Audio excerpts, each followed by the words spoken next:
Olá, meus queridos, tudo bem?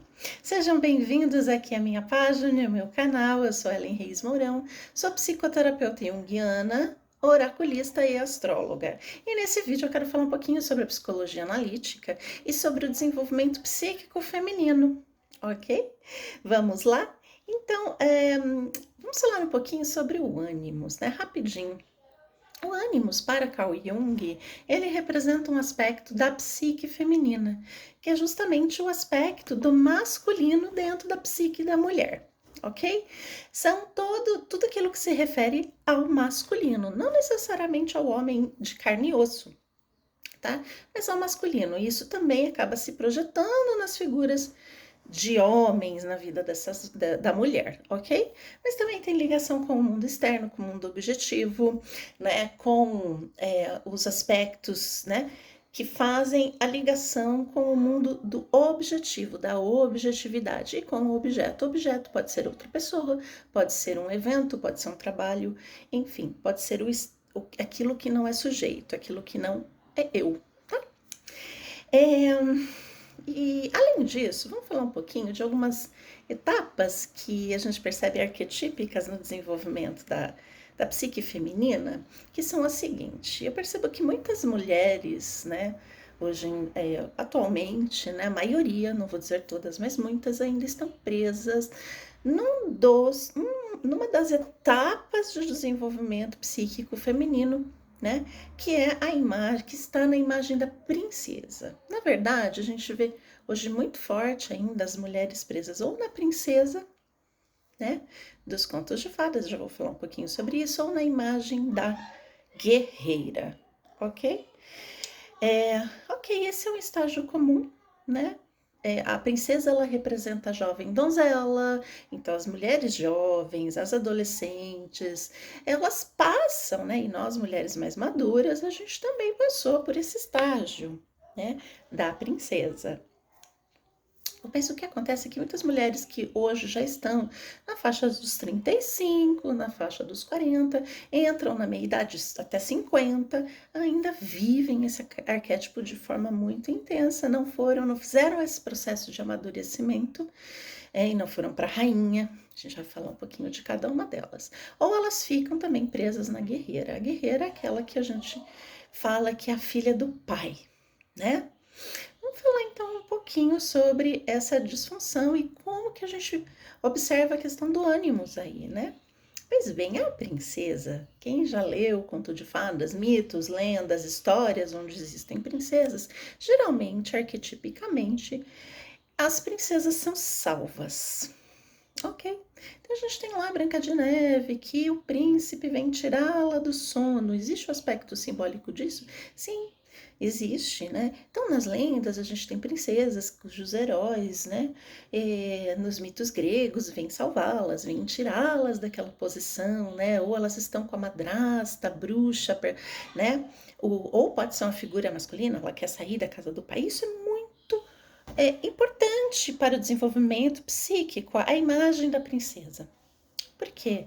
Quanto jovem, a mulher precisa sair da dinâmica realmente materna, né, que é representada pela madrasta, pela bruxa, né, passar por um processo de desenvolvimento para chegar à maturidade. E é muito comum esse processo começar já na adolescência. Né? A ideia é que ela se torne adulta, né, e rainha, porque nos contos ela, após se casar com o príncipe que vem e a salva, né, ela se torna rainha, tá? Essa seria a ideia e aí o desenvolvimento dela como rainha e depois posteriormente como uma velha sábia, tá? Na sua maturidade, na sua idade mais avançada. Mas o que acontece é que nós emperramos nesse processo de individuação e muitas mulheres ainda esperam o príncipe encantado, né? Então a princesa é aquela que vai ao baile esperando conhecer o príncipe junto com as suas irmãs, né? É aquela que espera que ele traga seu sapatinho para salvá-la de uma situação terrível, né, de uma situação da qual ela não dá mais. Então, isso muitas vezes projetados na figura dos homens, né, do príncipe salvador, que vai me tirar dessa situação horrível. Ou a pessoa tem uma vida ok, mas ela se sente muito mal por estar solteira.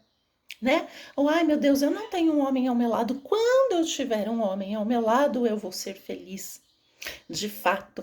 E ela pode viver o arquétipo com 40 anos, 50 anos da princesa, por exemplo, de uma Rapunzel, presa numa torre, ainda esperando que o príncipe venha tirá-la da torre, né?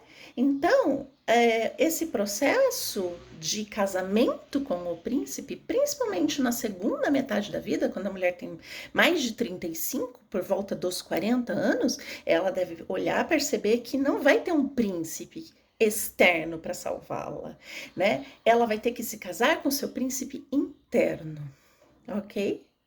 E muitas vezes a gente percebe, né, ainda, mesmo casadas, mulheres casadas esperando, projetando, ou num amante, querendo um amante que venha trazer aquela paixão alucinada, tirá-la desse lugar, né, ou no próprio marido, ele vai mudar. Ele vai mudar, não, eu vou ajudá-lo, eu vou salvá-lo, ok? E a gente também tem a imagem da guerreira, né? Muitas mulheres ainda estão presas na imagem da guerreira. A guerreira é ruim? De forma alguma, também nem a princesa.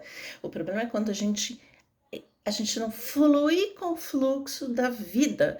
A gente fica presa num estágio que deveria ser de transição, né? Então, por exemplo, uma mulher que ainda está presa na princesa e tem 60 anos, que deveria já estar trabalhando seu aspecto da velhice, da velha sábia, ela tá atrasada, né? Ela tá congelada ainda no aspecto da princesa, né? A guerreira é aquela que se sobrecarrega, né? Isso muito, essa imagem é muito comum na dinâmica atual, as mulheres guerreiras sobrecarregadas, né? Somos criadas, inclusive acho que a minha geração e a dos 30 e poucos anos, eu tenho 45, fomos criadas para trabalhar, para ter a sua profissão, cuidar da casa, dos filhos e do marido, inclusive resolver os problemas do marido, né? Esse era o sinal da boa esposa. A boa esposa é aquela que cuida de tudo, né? Enquanto o marido não faz nada. E aí a gente acaba entrando nesse papel da guerreira, que é aquela que vai salvar o homem, né? Mas isso tem por trás uma dinâmica matriarcal, tá? Inconsciente. Nessa dinâmica matriarcal, a mulher não ama o masculino dentro de si próprio, muito menos ama o masculino fora de si. Ai, não, mas a guerreira não tem um ânimos bem integrado? Não. Na verdade, ela não ama esse masculino, ela está repelindo. Quando ela se sobrecarrega demais com tudo que ela faz, com tudo, com a casa, com as contas, geralmente ela vai atrair um homem fraco, tá? Porque ela é uma guerreira, então ela vai atrair aquele homem fraco, aquele homem que não dá conta das coisas dele, ela vai se tornar aquela que vai salvá-lo. Mas por trás existe uma dinâmica matriarcal castrando esse masculino, dizendo: olha, eu sou muito melhor do que você. É uma dinâmica inconsciente, né? É uma dinâmica matriarcal, tá? De repulsa ao homem, né? O homem é fraco, e justamente ela vai continuar atraindo esse homem fraco para dizer, tá vendo? As mulheres são muito melhores, tá? Então ela vai corroborando com essa crença e vai atraindo esse tipo de homem, ok?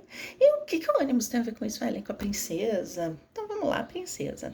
Veja bem, Carl Jung, ele define, né? Ele definiu o ânimos como logos, princípio do logos. E a ânima como princípio de Eros.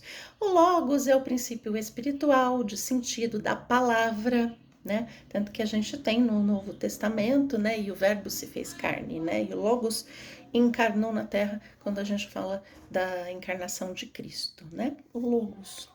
O logos é a palavra, o logos é a lei, o logos é o sentido, ok? Como que isso funciona na psique da mulher, principalmente quando ela ainda é muito inconsciente, né, e esse ânimos ainda está bem imaturo, a psique dela muito imatura, né? A gente costuma dizer que a zona erógena da mulher é o ouvido. A maioria das mulheres, né, é o ouvido. Né? Justamente por causa dessa estrutura psíquica do logos, né? E os homens são muito mais movidos pelo visual, por conta do princípio da dinâmica da ânima, que é o Eros, tá? Então a mulher, Às vezes a gente escuta muito isso, né, de mulheres, vocês já devem ter falado, algumas mulheres que estão assistindo aqui, outras mulheres já disseram, não é que a mulher não se atraia pela beleza masculina, não quer dizer que não olhe e ache um homem bonito, mas isso não é o primordial para a mulher. Então, muitas vezes a gente escuta a mulher dizer assim, nossa, ele é lindo, só que quando ele abriu a boca, perdi todo o interesse. Tá aí, logos, tá? Essa é a projeção desse logos interior. Então, muitas vezes né, esse logos, né, esse princípio do logos que é pautado né, que domina o ânimos, ele vem como forma de julgamentos, de opiniões insensatas, daquele julgamento feroz, porque eu tenho que ser assim, porque eu tenho que ser assada, críticas, tá? E o logos é aquilo, faz com que a mulher se apaixone justamente pelo aquilo que o homem fala. Às vezes o homem é lindo, super charmoso, porém, né? Muitas mulheres reclamam de que, assim, o homem precisa ser inteligente, o homem precisa dizer a coisa certa, tá? E isso acaba muitas vezes sendo um engodo. O ânimos, ele acaba camuflando as coisas, distorcendo as coisas. De que forma? Muitos homens sabem disso. Né? E os homens mais espertos, mais inteligentes, que já sacaram que as mulheres, isso parece que é meio atávico, né? As mulheres se enfeitam, né? Tem essa coisa do feminino, da beleza, né? Da atração, pelo menos no primeiro momento, tá? O homem é muito mais visual. A gente tá falando de ânima no sentido da relação do homem com a mulher, mas não é apenas a ânima. A ânima não é apenas isso, nem o ânimos, tá? Eu só vou dar esses exemplos, depois eu volto a explicar um pouquinho mais a fundo o que eles representam, tá? Então, muitas vezes a gente vai falar agora da projeção, tá? Para que a gente entenda como isso funciona dentro da gente, tá? Então, muitos homens que são inteligentes, são espertos e têm essa sacada de falar, né, os bons de lábia, né? Aquilo que a mulher quer ouvir. Né? Vai dizer, eu quero muito você, nossa, eu não saio com ninguém. E a mulher, ela começa a gostar e se apegar à história, veja o logos, a história que ela cria dentro da cabeça dela. Tá? A história que ela criou em cima, né? Ele cria fantasia, assim como a ânima também cria fantasias nos homens, através da história que ela contou para ela mesma, ok? E essa historinha que ela vai contando vai deixando ela presa e ela vai se auto-enganando, porque ela passa a não olhar para as ações desse homem, né? Eu costumo dizer, né? A gente vê muitas mulheres caindo na lábia, naquilo que ele diz. Ela se apaixonou não por ele, mas pela história que ela criou dentro da cabeça dela, tá? E ela para de perceber as ações do homem. Então, assim, não preste atenção no que ele está dizendo, mas da forma como ele age com você, né? Mas isso é um processo, esse é o processo da princesa, da que cria, né, a historinha, né, do príncipe, de como que o homem deve ser, e quando o homem diz aquilo que ela gostaria de ouvir, ela cai neste padrão da princesa, ok? Né? Então, o casamento alquímico, né, esse casamento com ânimos, com o seu masculino interior, é justamente o casamento da razão com a emoção, né? Porque o ânimos fala para atingir o emocional, né? O ânimos, na verdade, a palavra externa do homem, né, vai mobilizar esse ânimos interior, ok? Né? Então, ela tem que juntar isso, olha. Tá, ele tá me contando uma história, mas deixa eu ver do que se trata isso, tá? Essas historinhas, né, que o ânimo gera na cabeça dela também diz respeito a ela mesma. Ora, ou ela pode estar muito inflada, como no caso da guerreira, eu sou maravilhosa, meus homens são fracos mesmo, né? Eu tenho que fazer tudo, não dou conta de nada. E aparentemente ela parece ser uma mulher bem resolvida, mas não é, porque ela não consegue se separar deste homem, porque ela tem uma dependência emocional, tá? Então ela não é forte coisa nenhuma, ela não é uma rainha, ela não se casou com o seu ânimo interior, tá? Então ela também cria histórias contra ela mesma, tá? Ou ela é inflada, ela é muito superior, ou ela tem um complexo de inferioridade em relação ao masculino terrível, tá? Na verdade, ela vai se criticar muito, né? Principalmente em relação à sua aparência, o Animus faz isso, ao fato dela se sentir um fracasso. Poxa, mas se ela estiver no complexo da guerreira, ela tem que fazer tudo, ela tem que dar conta da casa, do trabalho, ela tem que produzir, produzir, produzir, produzir, produzir, senão ela é um fracasso. Tá? Isso tudo são as imagens que o Animus, né? O sentido que o Animus cria. A imagem está muito mais associada à ânima, mas o sentido, o logos, tá? Um logos terrível que aprende nesses papéis, tá? Então, se o casamento alquímico é da sua emoção com a sua razão. No entanto, não só emoção, né? Ele disse isso. Ai, ele disse que eu sou a mais linda do planeta. Ai, ele disse isso. Ele quer me ver de novo, só que ele vai me ver daqui 2 meses, né? Então, não só essa emoção, mas também não só o racional, né? Não, olha, ele tem o dente torto. Gostei do cara, mas ele tá agindo super bem comigo, mas ele tem o dente torto, né? Então a gente tem que fazer este casamento, que é um processo super difícil, né? Como diz Jung, lidar com a ânima e com o ânimos é a obra-prima. Por quê? Agora eu vou falar um pouquinho mais a fundo, né? Eu falei das projeções, né, em termos do homem, né, da projeção em cima das figuras masculinas, que são os homens, da vida de uma mulher, que pode ser o pai, o irmão, né, o namorado, o marido, etc. Mas ele representa toda a relação dessa mulher com o objetivo. E principalmente sua relação com o self, com o seu inconsciente. Essa mulher se permite se abrir para o seu inconsciente, se abrir às mudanças, se abrir aos ciclos. Ela se permite confiar na vida, né? Então é muito mais do que a relação com o homem, tá? É a relação dela, né, até com o self.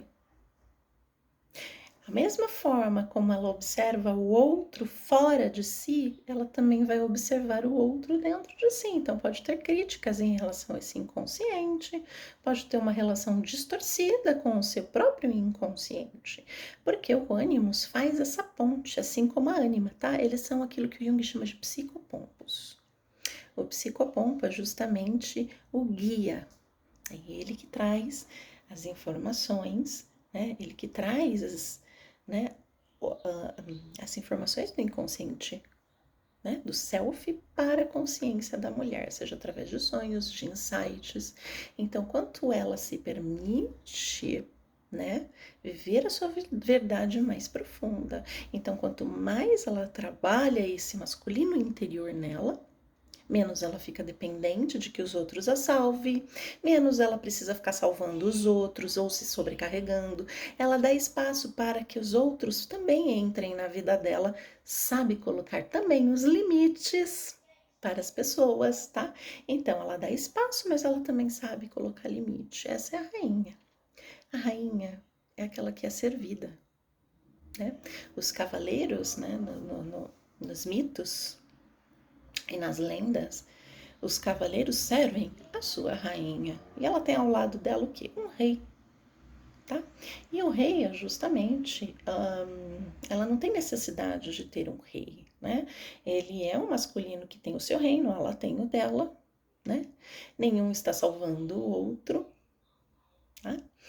E ela é, sim, servida, ela permite que o inconsciente traga para ela as coisas, os benefícios, ok? Espero que vocês tenham gostado, tá? E se gostou, dá um like e curte aqui.